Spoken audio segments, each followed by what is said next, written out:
फिर क्या हुआ, 3 अखंड ज्योति जलाए थे माता के मंदिर में, शिव जी और हनुमान जी, 3 अखंड ज्योति हमने जलाया था। और उसको संभालने में क्या हुआ, मेरे पाँव सड़ गए। वो स्थिति आ गई कि पाँव इतने इतने सूज गए, सड़ के खून निकलने लगे, क्योंकि इतना साफ सफाई से किया।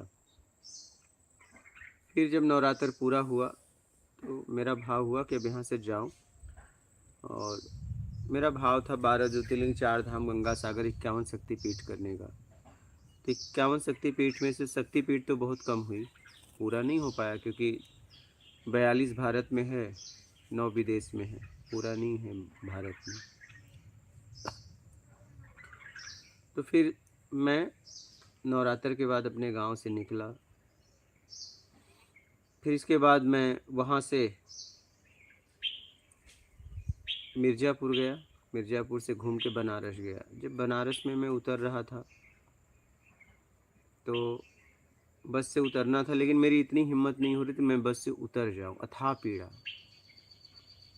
और मैं धीरे धीरे कैसे भी, क्योंकि बस वाले जल्दी उतरो नहीं, तो कैसे न कैसे उतरना था, उतर के रोड पे खड़ा हो गया। स्थिति ये हो गई कि मैं इधर इधर न जा पाऊँ न उधर। तो मेरे आंखों से आंसू निकलने लगे कि आज मैं इतना लोगों को मैंने साथ दिया था, लेकिन आज मेरा कोई हाथ पकड़ने वाला नहीं है। फिर इसके बाद मैं रोड क्रॉस किया और फिर रिक्शे वाले को रोका। रिक्शा वाला आया, मैं बोला मुझे वाराणसी स्टेशन पे छोड़ दो, और एक काम करो, अगर कोई कमरा मिले तो मुझे रात आराम करना है, और मैं फिर टिकट करा के जाऊंगा। मुझे जाना था हरिद्वार, केदारनाथ, बद्रीनाथ, गंगोत्री, यमुनोत्री। फिर हुआ क्या कि आए, मेरा आधार कार्ड नहीं था, पैन कार्ड था, पैन कार्ड आईडी प्रूफ में आता है। फिर उसने मुझे कमरे नहीं दिए। तो रिक्शे वाले ने कहा कि महाराज जी मेरे यहाँ रुक जाओ। मैं ठीक है उसके यहाँ गया, रुका।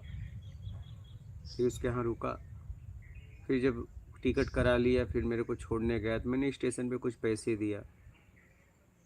शायद मना भी कर रहा था, तो मैंने कहा मैं कहीं रुकता तो देता, और इसकी ज़रूरत सबको पड़ती है।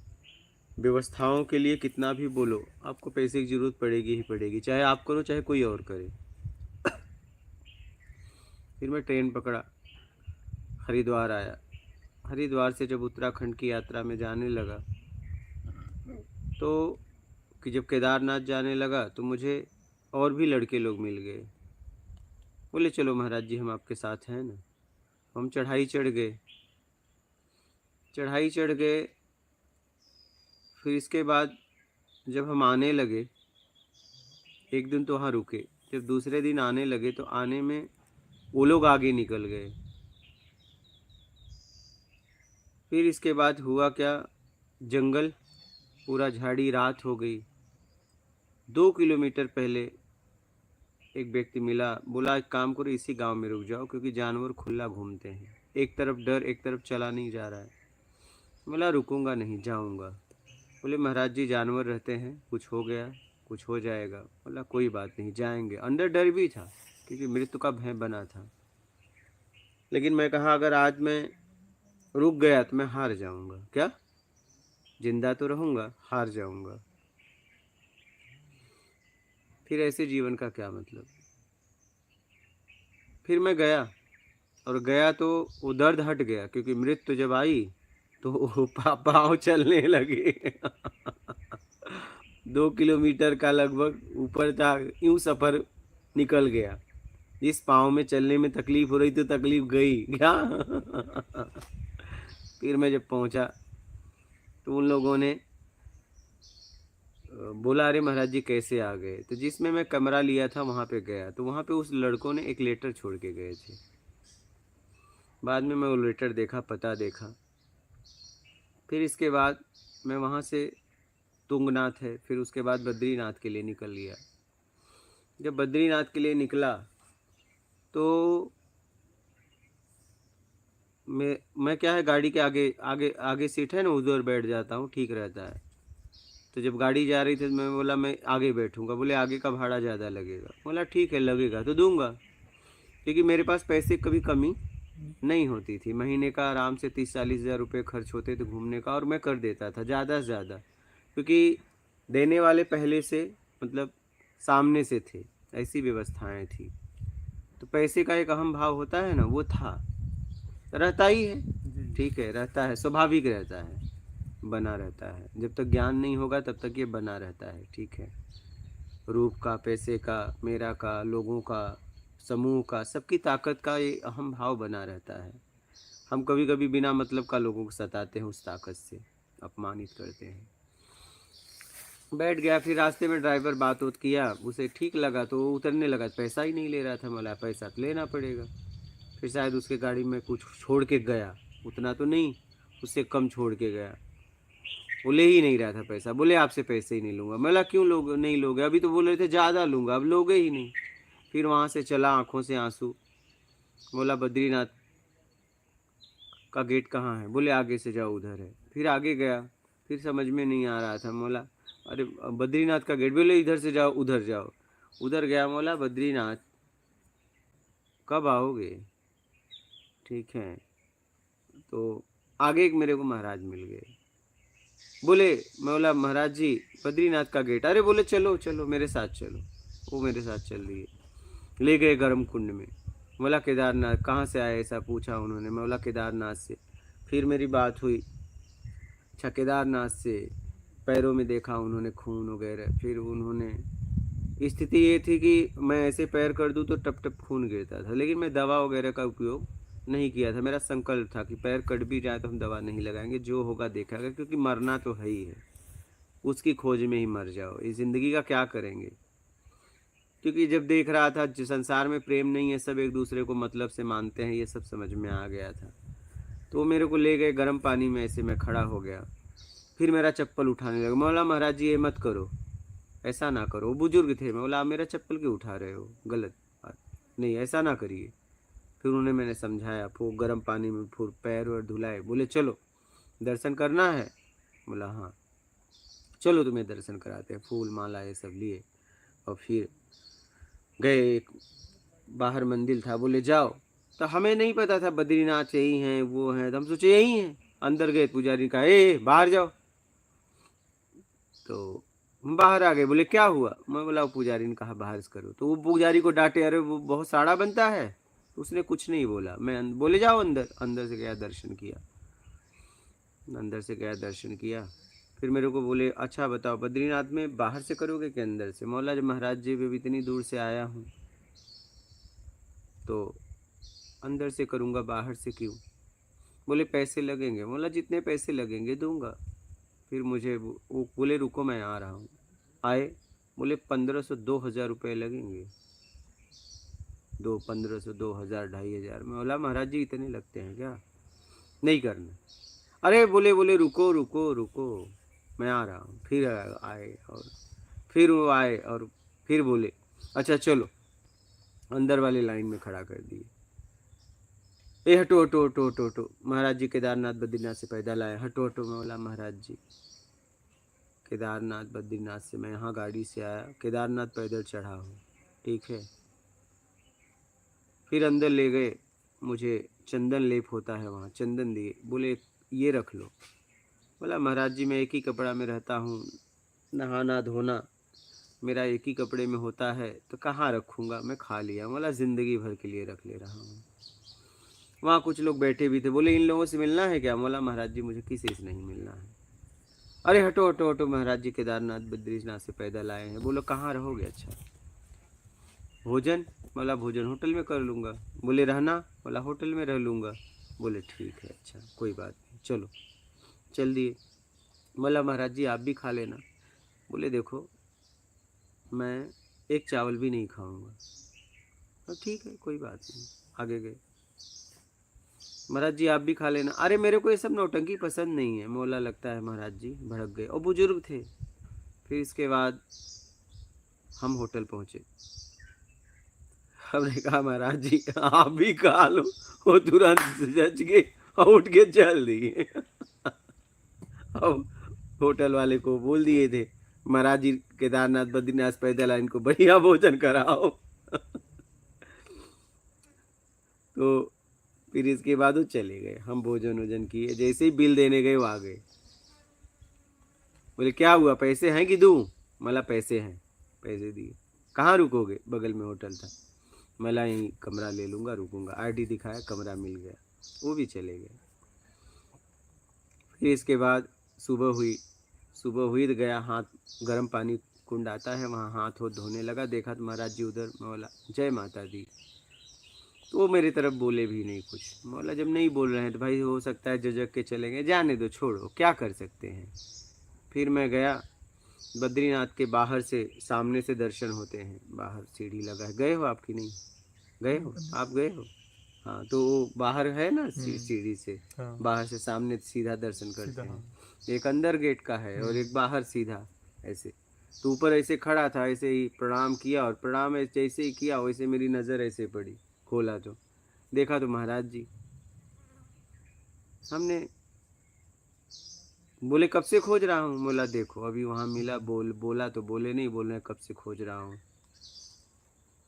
चलो तुम्हें दर्शन कराते हैं लक्ष्मी का। ले गए लक्ष्मी माता दर्शन। एक केदारनाथ बद्रीनाथ से पैदल आए, महाराज जी को प्रसाद दो। बोला महाराज जी मैं केदारनाथ पैदल चढ़ा था, मैं गाड़ी से आया हूँ। लेकिन ये बात तो समझ नहीं रहे थे। फिर भीड़ हटाते गए, मेरे को दर्शन कराते गए। बाद में बोले मैं कहाँ गया था पता है? सुबह तो आपके लिए साबुन लाया हूँ, साबुन लाया हूँ, तेल लाया हूँ, तुम यहीं रहो। बोला देखो महाराज जी मैं एक कपड़े में रहता हूँ, कपड़ा ज़मीन पे नहीं रखता, मैं कपड़ा ऐसे हाथ में लेके नहाता हूँ, यहाँ कैसे नहाऊंगा? अरे बोले मैं पकड़ूंगा ना, तुम यहीं रहो। मैं बोला नहीं महाराज जी मैं यहाँ नहीं रहूँगा, नहीं रहूँगा, मैं जाऊँगा, मुझे आगे जाना है। और जाना कहीं नहीं था, बस दर्शन करने थे, खोज थी। फिर बोले मुझे अपनी कुटिया में ले गए। पुल है, पुल के बगल में उनकी कुटिया थी। जैसे ही पुल, वो एक पुल क्रॉस करो ना, जी। हाँ, तो पुल के हाँ, पुल बगल में क्रॉस ही करते हैं। बगल में कुटिया थी। ले गए और उन्होंने बोले बैठो, बैठा। इसके बाद एक कापी खोली, ये ऐसे खोला, बोले कितने पैसे चाहिए ले लो। जैसे ही उस पैसे को देखा मेरा पैसे का हम भाव खत्म हो गया। बोला नहीं महाराज जी मुझे कुछ भी पैसे नहीं चाहिए, कुछ भी नहीं चाहिए, एकदम मुझे पैसे नहीं चाहिए। फिर मैंने उन्हें कुछ पैसे दिए, लिए। फिर उन्होंने मुझे बिस्किट लाई वगैरह खिलाए। बोले खाओ, खाए। फिर बोले तुम्हें पता है रात को कहाँ गया था? बोला कहाँ गए थे? बोले बस का पता करने गया था, सुबह इतने बजे बस जाएगी। एक तरफ रोक भी रहे, एक तरफ बस का पता भी करने गए थे। फिर इसके बाद हम रास्ते में बात करने लगे। बोला महाराज जी आपका नाम क्या है? अरे मेरे को ये सब पसंद नहीं है। अरे महाराज, मैं बोला यार फिर रात की तरह भड़केंगे, चले जाएंगे। ठीक है, ठीक है, कोई बात नहीं। बोले मेरे मेरे को ये सब पसंद नहीं है, हाँ नीचे मिलूँगा तुम्हें। ठीक है भाई। फिर इसके बाद चाय वाले के पास गए। मैं महाराज जी केदारनाथ बद्रीनाथ से पैदल आया और वहीं गाड़ी वाला वही गाड़ी वाला महाराज जी इधर आ जाओ। बद्रीनाथ से पैदल आए, इनके लिए चाय बनाओ। मेरे को चाय टोस्ट खिलाए, बोले खा लिया करो। फिर बोले चाय वाले से बोले इनको बस पे बैठा देना, हाँ। चले गए। जैसे ही बस आने वाली थी वो आ गए। बोले बस आ गई, मेरे को बस में बैठा दिए। बस में बैठा दिए तो बस कुछ देर आगे जाके रुकती है, स्टैंड है इस साइड, इस स्टैंड बना है। फिर उस स्टैंड पे बस रुकी, और रुकी तो देखा तो कुछ देर में वो चढ़ के आ गए। बोले पैसे वैसे हैं? बोला महाराज जी पैसे वैसे हैं। फिर इसके बाद वो बस स्टार्ट हुई, वो उतरे और फिर खिड़की पे आए। बोले मुझे सुबह पता चला तुम बहुत अच्छे मतलब हो, महात्मा हो। मुझे सुबह पता चला, शाम को पता होता तो मैं कुटिया में रोकता तुम्हें। बोला वाह, इनको सुबह पता चला।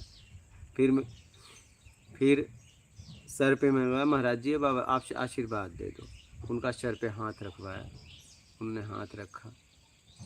फिर वो बस चल दी, और बस चल दी, कुछ दूर ऐसे गई तो मेरी नज़र पीछे पता नहीं क्यों पड़ गई।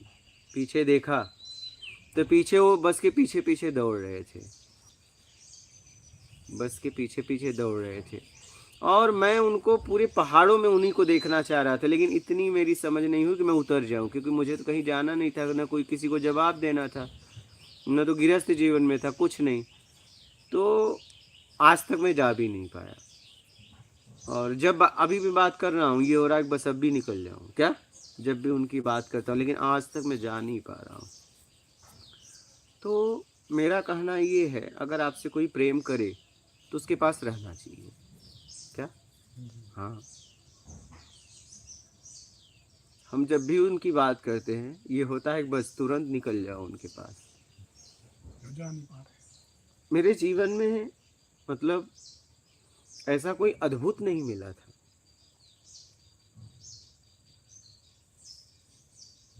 वो अद्भुत थे ना, उन्होंने नाम बताया, उनका प्रेम। क्योंकि आपके घर वाले भी अगर आपको बैठा देते हैं तो वहीं से टाटा बाय बाय कर देते हैं। एक बार बस गई, दोबारा दौड़ के आए, दोबारा के बाद फिर मेरे बस के पीछे पीछे दौड़ रहे हैं। बात समझ रहे हो। लेकिन बात इतनी नहीं समझ में आई कि मैं उतर जाऊं, मुझे तो कहीं जाना नहीं। कहा गया है समझ हो समय बहुत कम लोगों को मिलता है, कभी समय रहता है तो समझ नहीं, समय है तो समझ नहीं, ऐसी ही चलती रहती है हमारे ज़िंदगी में। आज भी मैं बात कर रहा हूँ, लेकिन आज भी नहीं जा सकता क्या। कोई फिक्र भी नहीं है, ना तो पैसे की फिक्र है, ना कोई हर ऐसा भाव बनता है कि बस चलो चलेंगे अगले साल अगले, लेकिन आज तक वो अगला साल आया नहीं, आज तक जा नहीं पाया। जब उनकी चर्चा करता हूँ ये होता है बस वो मिल जाए और उन्हें गले लगा लो इस बार। ना वो नाम बताए ना कुछ, ये मेरे जीवन की अद्भुत घटना है। मतलब आज भी अगर मैं वो उस बात को अगर किसी से बताता हूँ तो मतलब एक आंतरिक प्रसन्नता होती है, वो अलग ही कुछ हो जाता है उस समय, पूरे भाव बदल जाते हैं। जब भी मैं उनकी चर्चा कई बार किया मैंने, जब भी किया तो कुछ अलग एहसास होने लगता है। तो मैं आपको इसलिए ये घटना बताया, आपने कहा कि कभी भी अगर मुझसे कोई प्रेम करे तो उसके पास मुझे जीना चाहिए।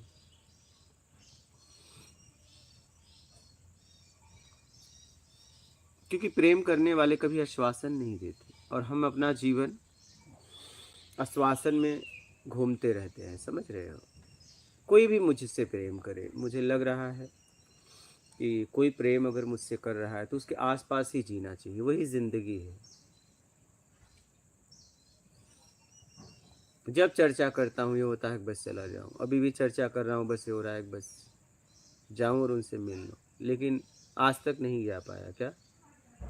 डू जब केदारनाथ में बाढ़ आई थी उसके 1 साल की बात है, कितने साल बीत गए लेकिन आज तक जा नहीं पाया क्या। सोचिए, इतने दूर दूर जा रहा हूँ, जम्मू जा रहा हूँ, यहाँ जा रहा हूँ, वहाँ जा रहा हूँ, लेकिन वहाँ नहीं जा पाया।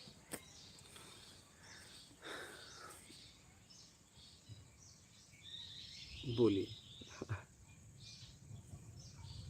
वो अद्भुत थे, उनके बारे में हम कुछ बोल नहीं सकते। और मेरे सामने वो किसी से बात नहीं की और उनसे कोई बात नहीं किया क्या। जितने समय वो मेरे साथ थे ना तो कोई उनके पहचान वाला मिला, ना तो किसी से बात की उतने समय, बस वो मेरे साथ ही रहे। एक भी आदमी उनके परिचय का नहीं मिला। लेकिन देखिए मैं उतर नहीं पाया, आज तक जा नहीं पाया।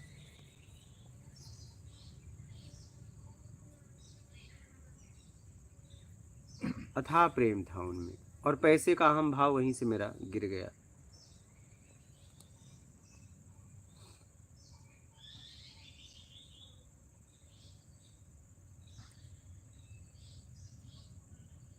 बोली, समझ गए।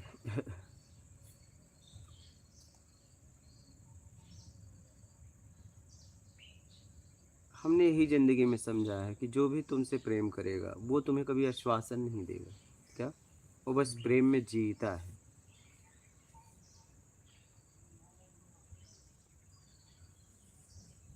ये मेरी समझ है। बोलिए।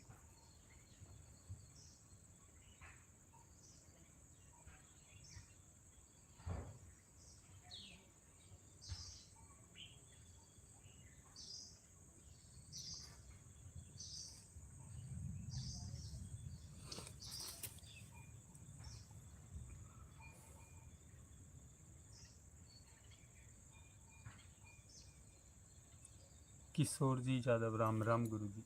मात नर्मदे। दीपक केवट जय सियाराम गुरु जी चरण स्पर्श। मात नर्मदे। लोकेश जी पटेल मात नर्मदे हर। मात नर्मदे। महेंद्र सिंह जी प्रणाम स्वामी जी, मैं आपसे मिलने के लिए आ रहा हूँ। आ जाइए। बोल रहे हैं स्वामी जी आप महान हैं, आपको कोटि कोटि प्रणाम। मात नर्मदे। राधेश्याम जी गोयल नर्मदे हर गुरुदेव जी, आपके चरणों में दंडवत प्रणाम। गुरु जी आपके पास हम 4 लोग दिल्ली ट्रेन से इंदौर आ रहे हैं, सुबह 7 बजे पहुंचने का समय है। ठीक है, आ जाइए। मात नर्मदे। पटेल जी नर्मदे हर। उत्तम राव जी मात श्री नर्मदे हर। मात अरजीत नर्मदे। सिंह जी राजपूत प्रणाम गुरु जी। मात नर्मदे। सूरज जी राधे राधे गुरु जी। मात नर्मदे। ज्ञान का खोजी माँ नर्मदे हर गुरु जी प्रणाम। मात सूरज जी प्रणाम महाराज जी। दास कुमार जी प्रणाम गुरु जी। मात नर्मदे।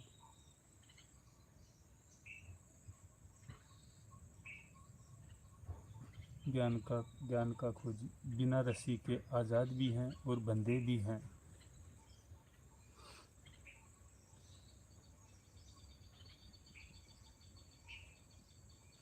दीपक केवट हाँ गुरु जी, बहुत अद्भुत गहनता है, इसे सुनते ही हम स्थिर हो जाते हैं, भाव विभोर हो जाते हैं। सतीश कुमार जी नर्मदे हर। भगवान गुड मॉर्निंग शंकर भोले। राम प्रकाश विद्युत प्रणाम गुरु जी, चिड़ियों को दाना खिलाना चालू कर दिया है। बहुत अच्छी बात। उत्तम राव जी आज आपका पिछला अनुभव सुनकर मैं तो भावुक हो गया। खूब नारायण साहू जी जय गुरु स्वामी जी। मात महाराज जी काल तो गाँव में बैठिए। पानी आया है। हाँ, पानी आ रहा है। बैठो। बेटा क्या भेज दे, काल की भजी गए थे सर भाई झटपट ढूंढ।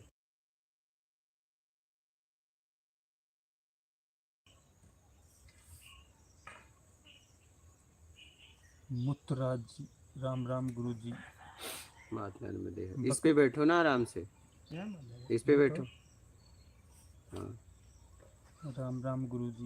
हम्म। बकरी की हड्डी से तंत्र किया गया, मेरे को तकलीफ होती है, कैसे ख़त्म करें? सत्कर्म करो, ईमानदारी से जीवन जियो, कुछ काम नहीं करेगा। जरूरतमंद की सेवा करो बस। बोलिए। दास कुमार जी गुरु जी क्या वजह है कि हमें कोई इंसान पसंद करता है जबकि हमने उनके लिए कुछ भी नहीं किया, जैसे स्कूल में या कॉलेज में अपने आप ही हितैषी बन जाता है कोई या शत्रु? हो जाता है, कभी न कभी हमारा किया गया कर्म रहता है, ऐसा नहीं रहता है। शिव गोरखनाथ गुरु जी नए साधक को ध्यान लगाना कैसे शुरू करें? अपने कर्म के प्रति ध्यान दो, कोई गलती मत करो, छल कपट चोरी बेईमानी चापलूसी मकारी धूर्ता पाखंड मत करो, ईमानदारी से जीवन जियो, दिखावा मत करो और सत्कर्म में अपने आप को लगा दो। धन से तन से ज्ञान से जो आपके पास है, जरूरतमंद की सेवा करो और आगे बढ़ो। अंजनी कुमार जी क्या गुरु जी खुद भगवान मनुष्य के रूप में हमारी मदद नहीं करते हैं? कर सकते हैं, कोई बड़ी बात नहीं है। ये मेरे जीवन की अद्भुत घटना है।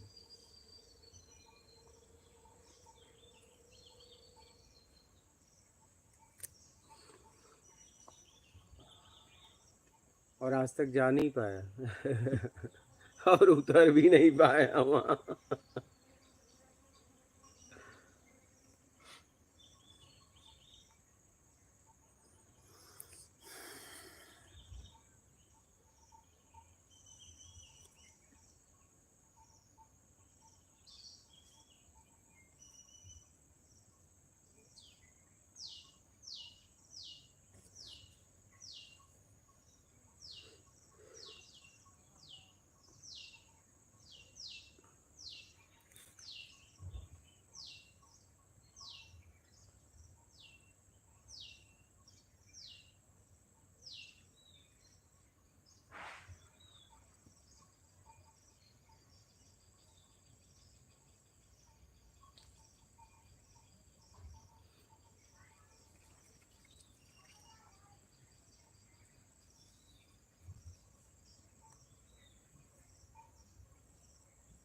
न उनके कोई परिचय का, न उनसे कोई किसी से बात भी नहीं किया जब तक मेरे साथ थे।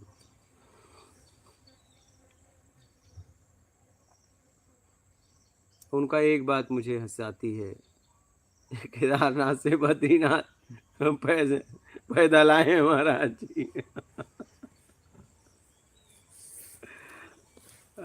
हटो हटो हटो, केदारनाथ बद्रीनाथ से पैदल आए, हटो हटो, ये बात मुझे मतलब हंसाती है।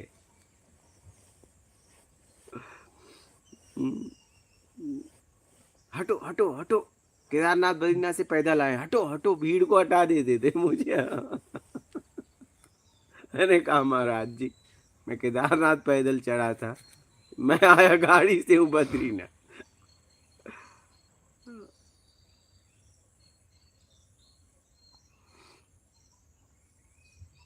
हमारे साथ ऐसा ही होता है, प्रेम में हम रह नहीं पाते, हम हमेशा वासना में रहते हैं। कोई मुझे आश्वासन दे दे, हम उसके साथ रहने लगते हैं, लेकिन कोई मुझसे प्रेम करे, मैं वहाँ नहीं रहता। फिर यही हो जाती है गलती।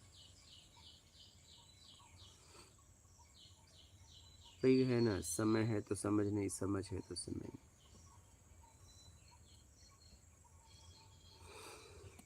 बोलिए, यही है जिंदगी। तो वहीं रहते हैं गुरु जी को जो पता नहीं, जब आज तक गया ही नहीं, क्या बोलूं। वहाँ रहते, नहीं आप बता रहे पुल के पास बस पुल के बगल में उनकी कुटिया थी। अब वो कुटिया है या नहीं, जब दोबारा मैं गया ही नहीं तो मैं क्या बोलूं। नाम भी आप पूछा तो उन्होंने नहीं बताया। कुछ नहीं बोले, ये सब नौटंकी हमें पसंद नहीं है, ये सब मुझे पसंद नहीं है। क्या, वो बहुत सीधी बात करते थे। ये बोले नीचे मिलूंगा क्या। उनका प्रेम अद्भुत था, क्या बोले, शब्दों में हम प्रकट नहीं कर सकते, हम व्यक्त नहीं कर सकते। हम जितना बता रहे हैं वो शब्दों से बता रहे हैं। आंतरिक एहसास ही कुछ अलग है। इतने साल हो गए उस घटना को, जब जब मैं इस घटना को याद करता हूँ मेरे आंखों से अश्रुधारा छलक जाते हैं। मतलब वो घटना कैसी रही होगी।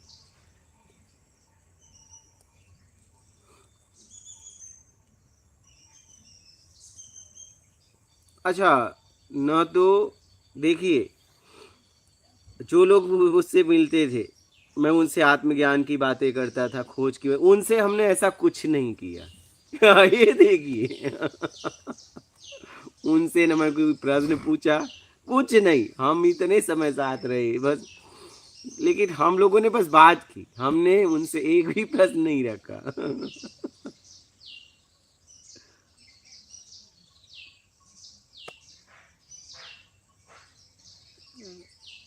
मुझे रोकते रहे, मैं रुका नहीं।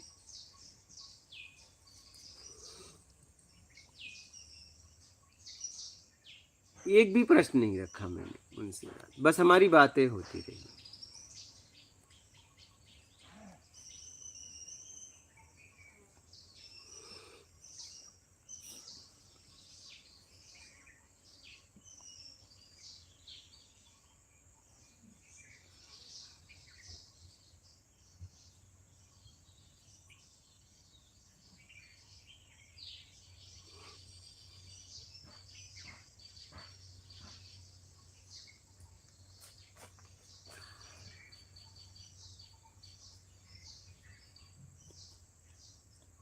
फिर इतने उम्र में मेरा चप्पल उठाना,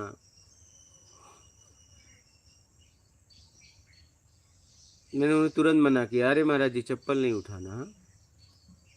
अरे उनके साथ एक दिन रहा, एक दिन क्या, शाम को दर्शन कराए, उसके बाद भोजन तक, उसके बाद चले गए। फिर सुबह उठा, सुबह से मुझे थे जब तक मैंने बस नहीं पकड़ा था। और बहुत रोक रहे थे मुझे, बस बोले यहीं रुको, उस दिन रहो फिर जाना। लेकिन क्या करें, हम जाना है ना, क्या है, कुछ चाहिए ना। उस समय भी खोज में था, कुछ चाहिए में था। क्या, वो चाहे ज्ञान ही सही, लेकिन चाहिए था। और आज भी देखिए, आज भी मैं इतने साल हो गए, हम वापस भी वहीं उतर जाते, फिर कोई गाड़ी पकड़ते चले जाते, ऐसी कोई तकलीफ भी नहीं थी। लेकिन आज तक नहीं जा पाते, पता नहीं आज तक नहीं जा पाए, काम में लग गया क्या। जी। हाँ, कुछ करना है, कुछ करना है, क्या करें, जिंदगी अजीब है।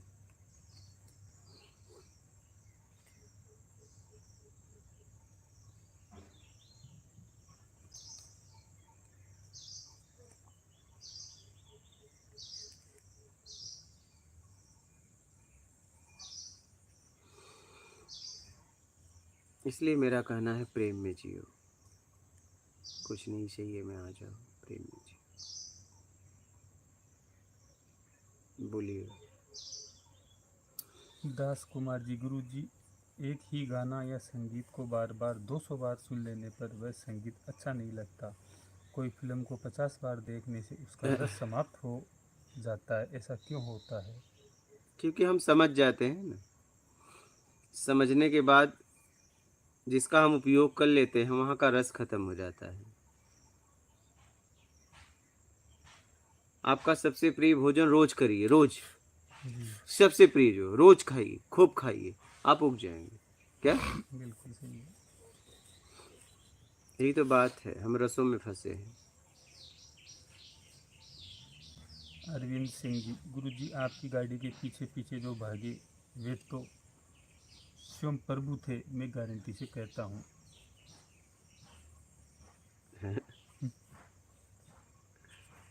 आप तो कह भी सकते हो, हम तो कुछ भी नहीं कह सकते।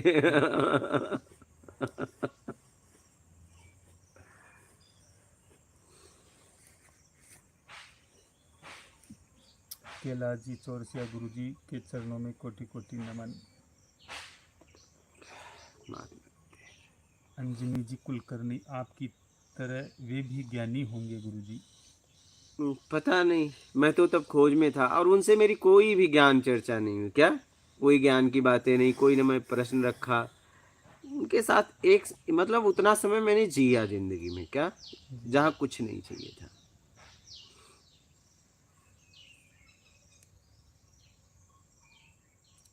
खूब नारायण साहू, सदगुरु अंतर्यामी सर्वव्यापी हैं, शरीर हैं भी और नहीं भी है, क्या ये बात सत्य है? क्या।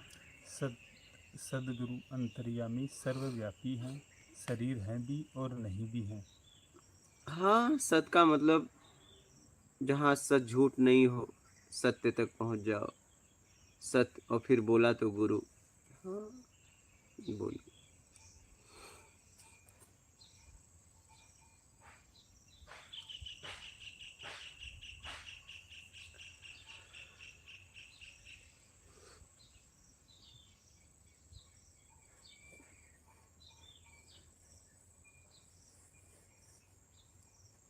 बोलिए।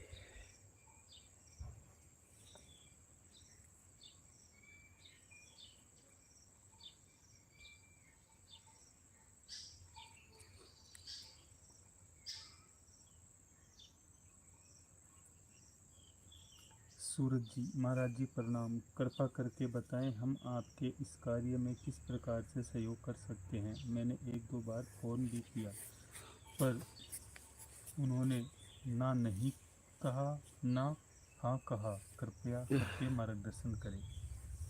हाँ, तो वो फ़ोन नंबर दिया गया है, उसी पे बात करने को बताएंगे वो लोग, इसलिए तो फ़ोन नंबर दे दिया गया है। हरजी सिंह राजपूत, प्रणाम गुरु जी, कैसे हो बाबा जी? ठीक है।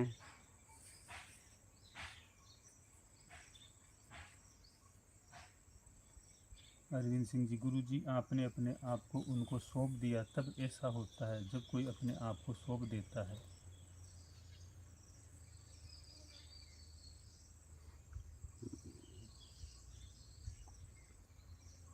ह्यूमन जर्नी, प्रणाम गुरु जी, जीवन में आध्यात्मिक यात्रा को कब से शुरू करनी चाहिए? जब से समझ में आ जाए तब से कर देना चाहिए, कोई आयु की बात नहीं है इसमें, जब समझ में आ जाए कर दो।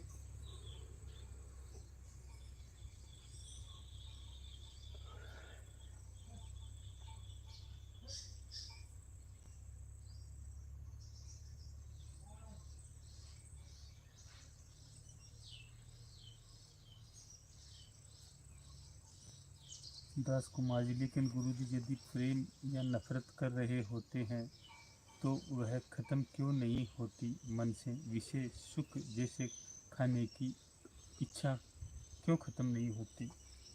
खाने की इच्छा कैसे खत्म होगी? जरूरत है, जरूरत के पीछे स्वाद है, स्वाद के पीछे लालच है। सब बना के रखे हो तो कैसे खत्म होगी? बोलिए, बोलो महाराज जी, आप बोलिए।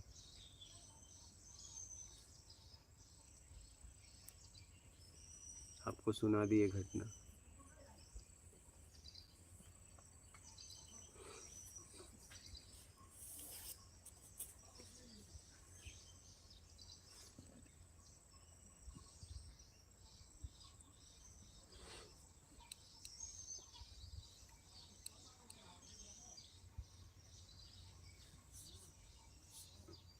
सूरज जी धन्यवाद महाराज जी। महात्मा है। हुमन जनी, मेरी परिवार में जरूरत हो, अंदर आध्यात्मिक प्यास हो, इस धर्म संकट में क्या करना चाहिए? साकेत चौरसिया। दोनों को लेके चलो ना, दोनों को लेके चलो। मेरा अध्यात्म, भैया है, हाँ अच्छा, भैया है। हाँ, दोनों को लेके चलो। अब देखिए, दायित्व है, कर्तव्य है, जिम्मेदारी है, तो दोनों को लेके चलो। ईमानदारी से जीवन जियो, ईमानदारी का आवक हो, जो भी कर्म कर रहे हो ईमानदारी से करो और सत्कर्म करो। भूखे को भोजन, प्यासे को पानी, जरूरतमंद की सेवा में लगाओ अपने आप को और अपने परिवार का कर्तव्य निर्वाह करते हुए आगे बढ़ जाओ।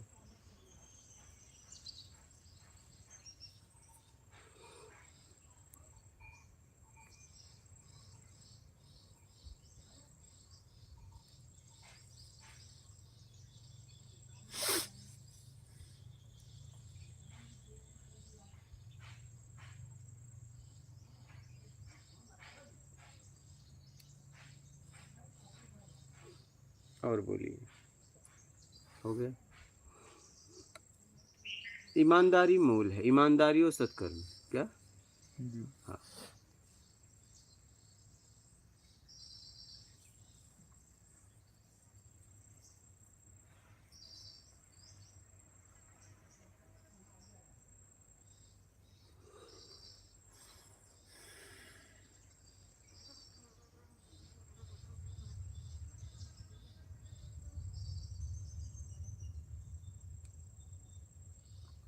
फिर वो लड़कों से मिला। हाँ, फिर वो लड़कों से भी खोज के मैंने मिला और बाद में हम उससे मिले, पता पूछ के। मिलने के बाद में हम एक मंदिर में गए। वहाँ मैंने कहा, मैं बोला पता है क्यों आया हूँ? बस इतना कहने आया हूँ कि कभी किसी के साथ ऐसा ना करना। अगर मेरे साथ कुछ हो जाता तो उसका जिम्मेदार कौन होता? मैं बोला बस तुम्हें मेरे साथ तो हो गया। वो रोने लगा। मैं बोला ज़िंदगी में कभी किसी को आश्वासन देना तो उसका साथ देना, नहीं तो मत देना। अगर मुझे कुछ हो जाता तो मेरे इसका जिम्मेदार कौन होता? आप लोग जब मुझे आश्वासन दिए तो आप आगे क्यों निकल गए? मेरी स्थिति तो पता थी ना। बोले महाराज जी मैं साथ में हूँ, छोड़ के क्यों गए? मैं बोला मैं इसलिए आया हूँ बस इतना बताने। वो रोने लगा। बोला अभी ज़िंदगी में ऐसा कभी मत करना। जब किसी को आश्वासन देना तो साथ देना, नहीं तो सीधा मना कर देना।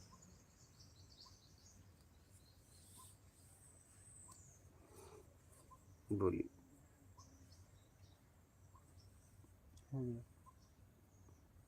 ठीक है, और आपका प्रश्न है कोई? हो तो बोलिए। कोई प्रश्न नहीं। हाँ, जाते जाते कोई प्रश्न है तो बोलो। हाँ, कोई प्रश्न है तो उसको भी हटा दो, और नहीं है तो कोई बात नहीं। सत्संग सुनते रहना, अपना ख्याल रखना जहाँ भी रहना। ज्ञान मिला है, समझा है, उसमें जीना। क्या? जियोगे तभी समझ में आएगा। अनुभव से आत्मानुभूति होगी, जियोगे तब। क्या?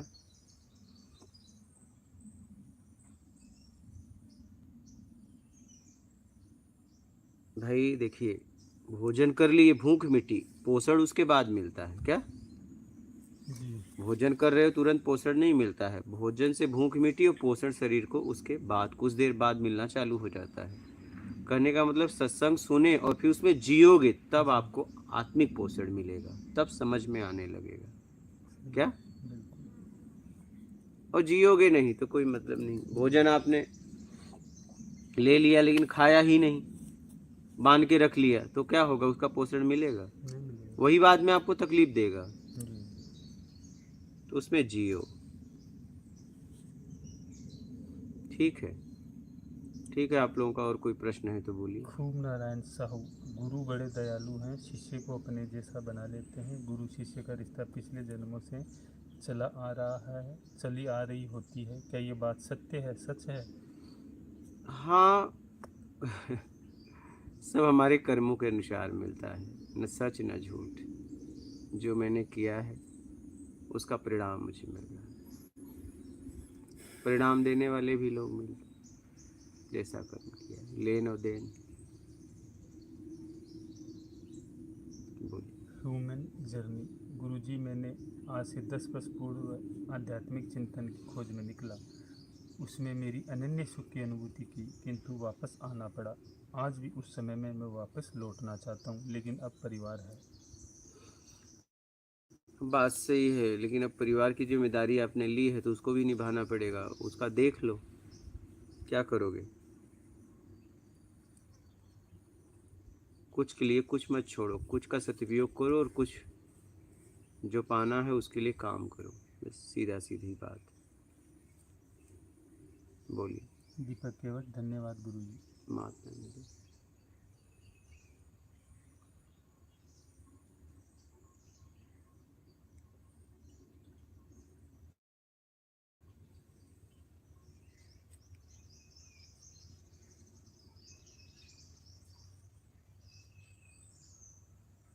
ठीक है, जी। ठीक है। आप लोग अपना ख्याल रखिए। मेरे जीवन की अद्भुत घटना मैंने आप लोगों को सुनाई। अद्भुत मतलब अद्भुत क्या महात्मा नर्मदे है। नर्मदे है।